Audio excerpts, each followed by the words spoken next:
entre par la porte, c'est vrai, mais par la porte étroite. Parce qu'il existe deux genres, deux sortes de portes. La porte large, spacieuse, et la porte étroite et resserrée. Et c'est celle-là qui mène au royaume de Dieu.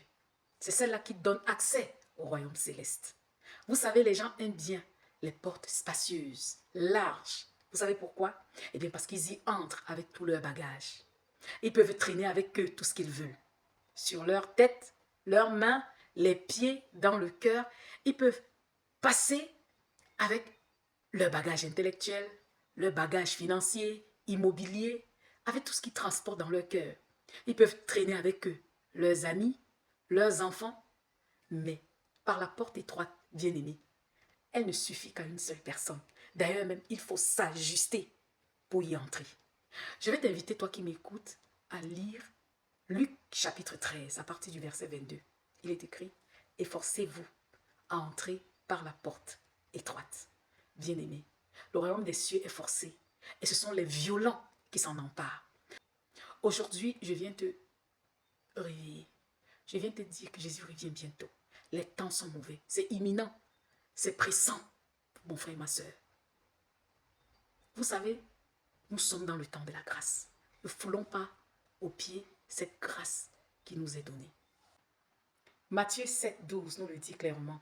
Entrez par la porte étroite, car large est la porte et spacieux le chemin qui mène à la perdition, et il y en a beaucoup qui entrent par là. Mais étroite est la porte et resserré le chemin qui mène à la vie, et il y en a peu qui les trouvent. Bien aimés, les gens aiment bien emprunter les chemins vastes, les chemins spacieux.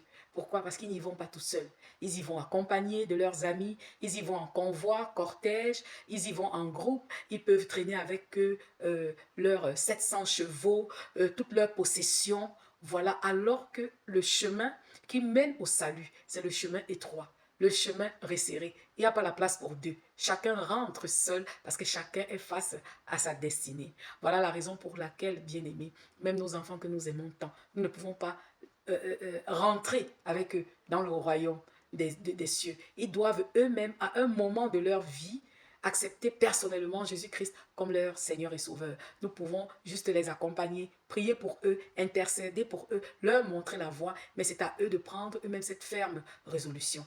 Aujourd'hui, par ma voix, l'Éternel te dit de ne pas fouler aux pieds cette grâce qui t'est aujourd'hui accordée. Parce que ce jour viendra où l'Éternel fermera cette porte.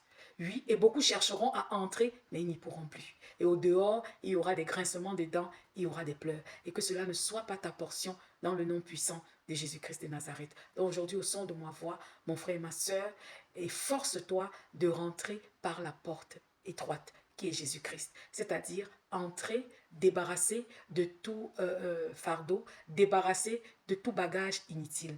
Voilà, il n'y a pas de place pour la haine, pour les blessures de l'âme, le non-pardon. Il n'y a pas de place pour les biens, les bagages matériels, les bagages immobiliers, les bagages financiers, intellectuels. Non, il faut se faire tout petit. Il faut s'humilier. Il faut en fait et tout simplement rentrer comme un petit enfant. Alors le Seigneur, avec les bras ouverts, t'accueillera dans son royaume céleste. Sois béni abondamment dans le nom de Jésus.